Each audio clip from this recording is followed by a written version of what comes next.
So welcome to Moss Voices. Thank you. Today we're here with John Prescott. So we have three short questions. The first one is, so Motorways of the Sea is the maritime dimension of the Trans-European Transport Network. How do you think Motorways of the Sea can be better linked into the Trans-European Transport Network? Well, my main contribution today to the debate is to point out that I was also the negotiator for climate change, going back in 1997 as the European negotiator at Kyoto right through to Paris. And the most fundamental change now beginning to take place is when we determine transport flows, whether the maritime or land or rail, we tend to think the most efficient and effective and integrated way. Now, of course, because we are now set to what they're discussing today, that Europe now sets itself to reduce carbon. Now, that means got to be a carbon footprint on all the transport flows we've got. How does it help reduce the commitment we've made to reduce carbon and the consequences of that? And transport is one of the very special areas for us to address our minds to if we really want to achieve the reduction in carbon and the change in the weather patterns. Thank you. And what is the perception of Motorways of the Sea in your country, so in the UK? I don't think they know much about it, and in fact most of the officials tend to think that any traffic for Europe, which is our biggest partner in trade and development, has to go down south to Dover.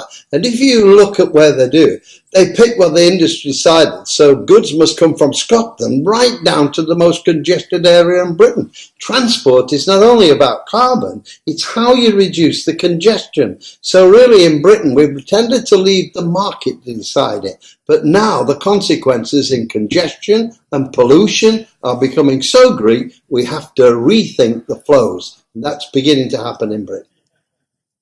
And today we've been talking a lot about the detailed implementation plan for Motorways of the Sea. In your view, what should it really focus on? That is the most important change, because what you're beginning to do to transport now is to say to them, in this plan that we give to the UN and we put in our laws, must take account of the environmental consequence of the routes. Now, that is very important. You've got to get that right, how you decide what distribution, what is the most effective, not only for good transportation systems, but also gives us the best environmental target policy.